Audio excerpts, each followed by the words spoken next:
Sais-tu que l'on peut participer à la recherche médicale en étant en ville? 90% de la recherche clinique se fait actuellement à l'hôpital et pourtant 80% des soins se font en ville.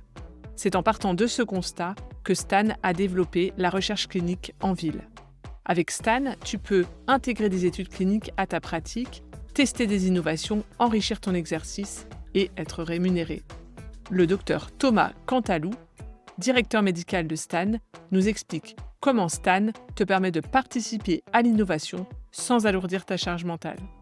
Alors si toi aussi, tu veux enrichir ta pratique, cet épisode est fait pour toi. Je suis Marie Pagès, médecin spécialiste en région Rhône-Alpes, et j'ai créé Média, le podcast qui décrypte les outils numériques de l'exercice médical par des médecins pour des médecins. Je précise que ce podcast est non sponsorisé. N'hésitez pas à vous abonner pour être informé des nouvelles vidéos. Et puis laissez-moi un like ou un commentaire, ça me fait toujours plaisir. Bonjour à tous et bienvenue sur Média. Aujourd'hui, on va parler de recherche clinique en médecine de ville, un domaine qui est encore peu développé mais en pleine transformation. Pour en discuter, je reçois le docteur Thomas Cantalou, psychiatre et directeur médical chez Stan, une entreprise basée à Lyon. Stan propose des outils pour intégrer la recherche directement dans les cabinets médicaux. Et ben, Thomas, je suis ravie de t'accueillir. Bienvenue sur Média. Merci pour l'invitation, Marie. Dans un premier temps, tu peux te présenter un petit peu. Donc toi, tu es psychiatre alors, c'est ça? Ouais, exactement. Et en 2 mots, je m'appelle Thomas Cantalou, je suis médecin psychiatre. Pendant mon internat, j'avais un peu goûté à l'entrepreneuriat en santé. Ça m'a plu. Et puis du coup, j'ai gardé un peu la double casquette et scientifique et entrepreneur. Et aujourd'hui, je suis toujours psychiatre, j'ai toujours une activité clinique. Mais la majeure partie de mon temps, je suis directeur médical chez Stan. Et on en reparlera juste après. D'accord. En termes de pourcentage, tu fais combien 4 jours par semaine, grosso modo pour, Stan et 1 jour par semaine pour, la clinique et j'ai une autre activité aussi, pour, NeoFlow qui est, une start-up, dans le wellness qui propose, un dispositif de réduction du stress grâce à la respiration et ça représente grosso modo une demi-journée par semaine mais, qui est, diluée sur la semaine. D'accord, donc t'es multicasquette. Mmh. Alors, du coup, Stan, comment ça a commencé et qu'est-ce que ça propose? Ouais, avec plaisir. Alors Stan, c'est l'anagramme de santé, parce que certaines personnes se demandent s'il faut prononcer Stein Mm. ou Stan. C'est une boîte lyonnaise qui a été fondée en 2018 par 2 professionnels libéraux qui ont monté une maison de santé pluriprofessionnelle, une MSP. Et ils se sont rendus compte que c'était compliqué de monter ce genre de structure Mm. et ils se sont dit, eh ben, on va utiliser notre expérience pour en faire une expertise et on va aider les autres professionnels de santé qui souhaiteraient s'installer. Donc à la base, Stan, c'est ça, c'est une boîte lyonnaise qui fait de l'aide à l'installation sur de l'exercice coordonné de soins avec des structures type MSP.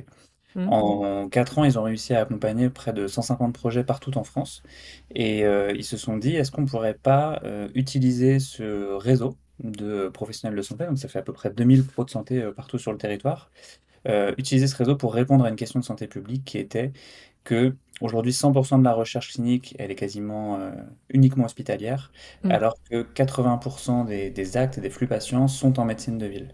Donc est-ce qu'il n'y avait pas moyen, avec notre réseau, notre écosystème, de rapatrier une partie de la recherche en médecine de ville?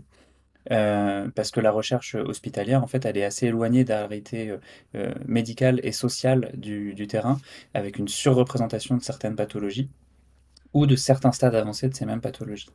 Donc, c'est ce qu'on a fait depuis 2 ans maintenant. On a fait une levée de fonds il y a 1 an et demi de 10 millions d'euros pour aller structurer la médecine de ville pour qu'elle puisse de nouveau faire de la recherche. Parce qu'il y a plusieurs décennies, on faisait de la recherche en médecine de ville, mais les conditions de travail ont évolué de telle sorte que les médecins aujourd'hui n'ont plus le temps de faire de la Mm. recherche. Nous, on a décidé de les outiller, notamment grâce aux nouvelles technologies, mais aussi avec tout un travail de petites mains qu'on fournit en sous-marin. Et donc Stan, aujourd'hui, c'est une société à mission qui dispose de tous les talents, donc biostat, méthodo, IRC, ARC, médecins, pour venir accompagner les médecins en ville qui souhaiteraient faire de la recherche. Donc, vous accompagnez les médecins qui veulent participer, les médecins qui veulent créer des études ou les deux? Alors, les 2, mon capitaine. Donc, Les médecins, en fait, ce sont nos partenaires et les clients, ça va être les promoteurs de la recherche. Mmh. Donc, un promoteur, ça peut soit être bah, effectivement un industriel du dispositif médical ou du médicament, mais bien souvent avec nous, c'est surtout des clients start-up qui ont des innovations portées sur le digital et notamment là en ce moment sur l'intelligence artificielle, qui veulent éprouver leur solution, la tester en termes de sécurité et d'efficacité. Et bah, grâce à Stan, ils ont accès très rapidement à un réseau, à des études multicentriques et décentralisées, parce que bah, voilà, on n'a pas juste une ou deux unités de recherche clinique hospitalière, on a des dizaines de cabinets de médecins partout sur le territoire, représentant toutes les spécialités, toutes les spécificités géographiques, sociales et médicales. Vous testez des outils d'IA, c'est ça? Des Ouais, et des exactement. dispositifs médicaux, des médicaments? Ouais, alors on fait tout type de produits de santé, vraiment. Donc c'est Mmh. grosso modo c'est de la phase 3, donc sur de la sécurité et de l'efficacité.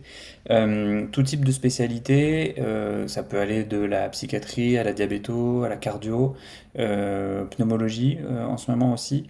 Sur les types de produits de santé, pareil, ça peut aller du médicament au dispositif médical classique. Et ce Mmh. que je te disais surtout là en ce moment, pas mal de DTX et de solutions de télésurveillance. Mmh. Dans des exemples de clients même hein, que je peux te citer, on a Apnéal, je ne sais pas si tu en as entendu Mmh. parler, c'est un dispositif qui permet de diagnostiquer l'apnée du sommeil avec la même précision qu'une polysomnographie. Je peux te citer Calliope aussi, donc là c'est en psychiatrie, c'est un biomarqueur vocal qui permet de déterminer en fonction de la modification de la voix du patient son rétablissement ou non de sa dépression. D'accord. Et donc typiquement, tu vois, sur des calibrations d'intelligence artificielle de ce type, le fait d'avoir eh ben, une évaluation au plus près de la vraie population qui va utiliser le produit in fine, eh ben, ça porte tout son sens parce que voilà, tu auras une calibration beaucoup plus cohérente. D'accord. D'accord, très bien, oui, c'est très intéressant. On est à la pointe de ce qui se fait en ce moment. Mm. Et donc, si donc pour les médecins qui souhaitent, vous rejoindre pour participer à des études, comment ça se passe, Ouais. concrètement? Mais pour le médecin, il y a trois avantages cette fois-ci. L'intérêt de pouvoir diversifier son arsenal Ouais. thérapeutique, c'est-à-dire de proposer des nouvelles innovations à ses patients. Le fait comment dire, d'avoir une pratique aussi un peu originale, de sortir du quotidien, Mmh. de pouvoir se pousser aussi à se former en continu parce que bah, on va tester un nouveau dispositif sur une spécialité que on avait peut-être laissé un peu de côté. Et enfin, c'est rémunérateur. Alors, les fourchettes de prix sont très variables en fonction du type de produit de santé, du type de spécialité et de patient qu'on recherche. Mais c'est toujours plus rémunérateur que le prix d'une consultation. Ça, c'est évident. Et aujourd'hui, donc le médecin, il ne paye rien et au contraire, ça lui fait gagner des sous même de faire de la recherche, avec, Stan. Pour nous contacter, c'est très simple en fait, on va sur notre, site internet et vous pouvez pas rater le formulaire de contact. Une des chefs, de produits, chez Stan va vous recontacter pour vous inscrire pardon, à Stan Research, qui est notre, produit principal. La connexion se fait, hyper simplement via, ProSanté Connect, donc avec votre Mmh. carte CPS ou ICPS. Et une fois que vous êtes connecté à Stan Research, donc c'est une plateforme, web, vous avez accès à la liste complète des études qu'on a, en ce moment. Alors aujourd'hui, c'est, majoritairement des études interventionnelles. On a aussi des études où le médecin fait de l'interventionnel, mais il n'est pas investigateur, il est identificateur. Par contre, il va référer son patient éligible à une étude au centre investigateur de proximité. On a eu un exemple il y a pas longtemps sur de la cardiologie, où ça a super bien marché. On avait, plein de cardiologues de ville qui ont pu référer leurs patients. La pathologie, c'était une insuffisance cardiaque légère, à modérée. Donc tu vois, c'est typiquement une pathologie Mmh. de ville, pour laquelle les hôpitaux avaient du mal à conclure leur essai clinique. Et bah là, le fait d'avoir un effort collectif de ville pour renvoyer, au niveau local, le bon patient au bon essai au bon moment, bah ça a été hyper efficace. Et puis, de plus en plus, on aura des études observationnelles, donc sur données, où en fait, chez Stan, je l'ai pas dit, mais on s'appuie sur un entrepôt de données de santé souverain qu'on a pu Mmh. ouvrir cette année avec accord de la CNIL. Et cet entrepôt de données de santé, si vous êtes partenaire de Stan, eh ben, il va pouvoir aller se plugger à votre logiciel métier. Il va venir collecter, pseudonymiser la donnée, l'enrichir, parce qu'aujourd'hui, la donnée du logiciel médical, c'est 80% de données textuelles ou de PDF ou des choses pas exploitables pour faire de la recherche. Donc, il va aller l'enrichir, cette donnée, grâce à des algorithmes d'IA qui peuvent aller jusqu'au NLP.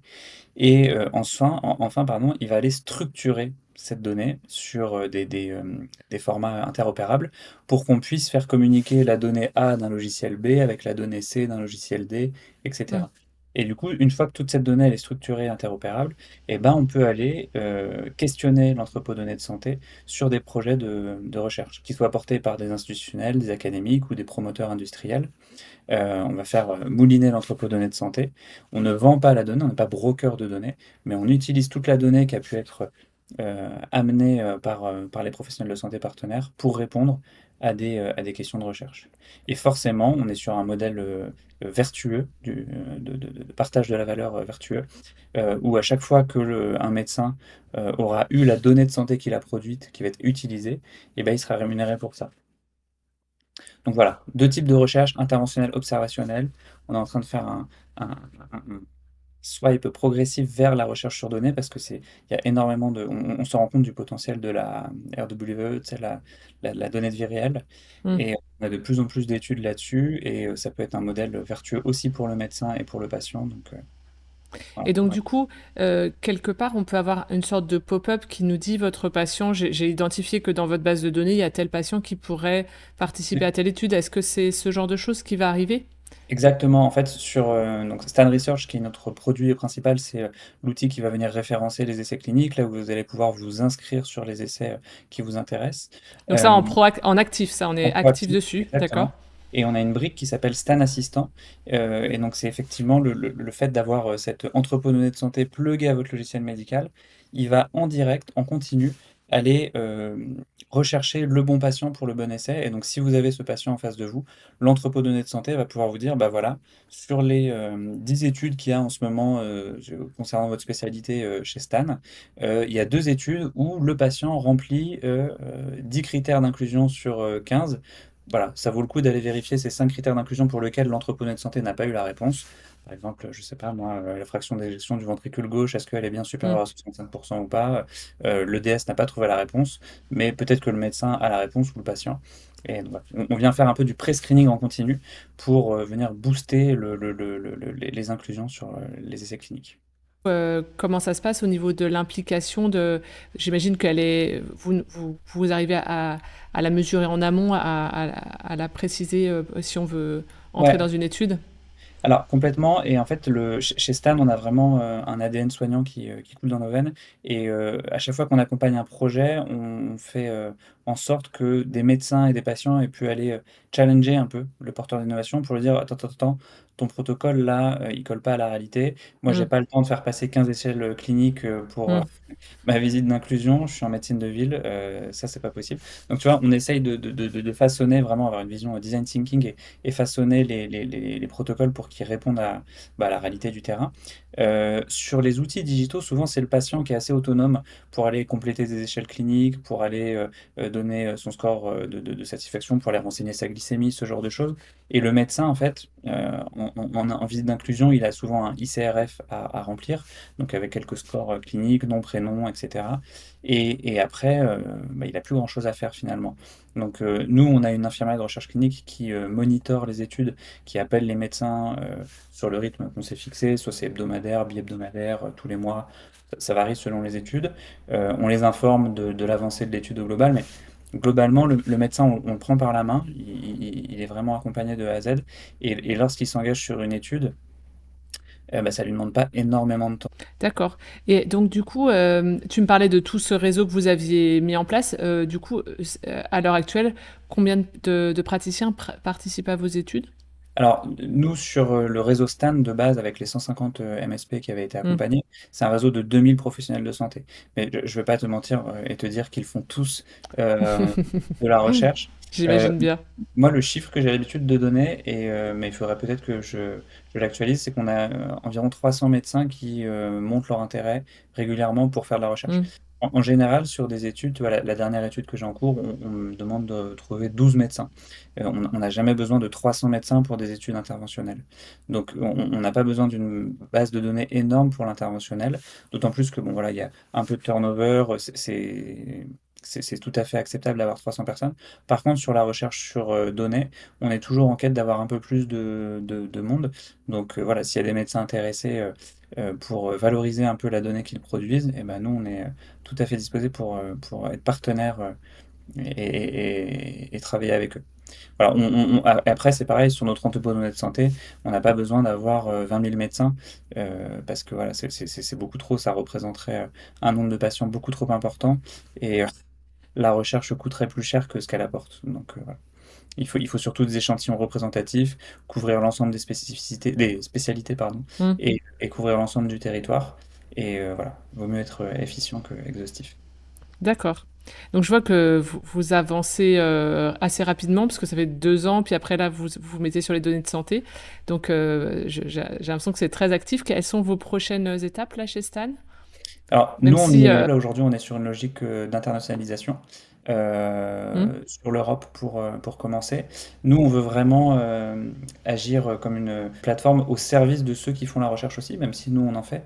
Mais voilà, notre idée pour demain, c'est que le médecin aussi puisse être complètement autonome pour être lui-même promoteur de sa propre recherche, tu hmm, vois, et qu'il puisse travailler alors, sur sa donnée, la donnée de son cabinet, c'est sûr, mais aussi la donnée au sein de sa MSP, par exemple, voire de son syndicat, de sa CPTS. Voilà. Vraiment, l'idée, c'est d'aller équiper les médecins pour qu'ils soient autonomes pour faire de la recherche enfin, sans point de friction. Deuxième chose sur Stan demain, nous on est vraiment sur une logique de fédération des entrepôts de données de santé. C'est-à-dire qu'on a créé ce premier entrepôt de données de santé dédié à la recherche en médecine de ville, mais on est convaincu que pour qu'il ait encore plus de valeur, il faut qu'il puisse aussi collaborer, être interopérable avec d'autres entrepôts de données de santé. hmm. Alors ça, c'est un peu le paradigme en France. Tout le monde est un peu persuadé d'être assis sur une montagne d'or dès lors qu'il collecte un peu de données de santé, alors que pas du tout. En fait, ta donnée de santé, tant qu'elle est isolée et pas accessible, alors déjà, elle n'est pas éthique et surtout, elle a aucune valeur parce qu'on va pas pouvoir la mobiliser pour faire de la recherche dessus. Donc nous, notre volonté aujourd'hui, on est déjà assez actif sur le sujet, c'est d'aller connecter notre entrepôt de données de santé avec d'autres entrepôts de données de santé qui sont Mmh. par exemple hospitaliers, qui sont par exemple dédiés à certaines pathologies, mais aussi connectés avec les entrepôts de données de santé de certaines applications bien-être qui vont collecter aussi des choses qui seraient de la donnée environnementale, de la donnée de vie réelle, qui pourraient alimenter certains projets de recherche. Super. Écoute, c'est très intéressant, même si j'imagine que c'est très complexe et parfois ça nous paraît un peu loin de la vie du cabinet médical, mais voilà, on comprend mieux aussi quels sont les enjeux et dont on parle quand même pas mal de la donnée de santé. Je mettrai évidemment le site en description. Alors du coup, j'avais 2 questions un peu rituelles à la fin de ce podcast. D'abord, est-ce que tu utilises toi un outil numérique au quotidien? Dans ta Ouais, pratique médicale ou chez Stan, dans ton mais côté entrepreneur? si, je l'utilise au quotidien, mais c'est un peu de la triche. Enfin, j'utilise tous les mercredis en consultation. C'est psychopharma.fr, Mmh. qui est un peu le anti-BioClick, mais des psychotropes. Et j'utilise d'autant plus que bah, je l'avais créé quand j'étais interne il y a quelques années avec Bravo. d'autres copains. Donc, bah, merci. Et ça continue d'être super bien utilisé. Je crois qu'on a 600 000 utilisateurs qui l'ont utilisé depuis Ah sa... ouais, Donc, d'accord. 600 000 utilisations, pardon, euh, depuis sa création, et 60 000 nouvelles sessions par an. Donc, non, non, je Ça recommande. répond à un vrai besoin, ouais. Ouais, c'est gratuit, sans pub. Si vous avez une question pour prescrire un psychotrope, par exemple, tiens, j'ai une femme enceinte, j'ai un insuffisant rénal, qu'est-ce que je fais? J'ai l'habitude de mettre du Prozac chez tout le monde, et puis là, je suis déboussolé. Et ben voilà, on rentre le terrain du patient, la pathologie, et ça nous sort en fonction de l'état de l'art scientifique, la molécule, et pas que les molécules d'ailleurs, toutes les recommandations pour ton patient spécifique. Il y a aussi des calculatrices d'équivalence pour les benzodiazépines, pour les calculs de gouttes, une calculatrice de QT corrigé qu'on avait fait avec Pierre Taboulet, le cardiologue, à l'époque. Donc, Super. ouais, ça marche bien, c'est beau, c'est gratuit, donc utilisez-le. Ah bah bravo, génial. Écoute, je suis ravie d'avoir cette référence. Surtout que, bon, même si j'en prescris pas beaucoup, de temps en temps, on se gratte la tête. Donc c'est Et ne parfait. serait-ce que pour la calculatrice QT corrigé, je t'invite vraiment à l'utiliser. J'utilisais Medicalcul et maintenant j'utilise que ça. Bon, Ça peut après, faire un j'avoue que je fais rarement des ECG.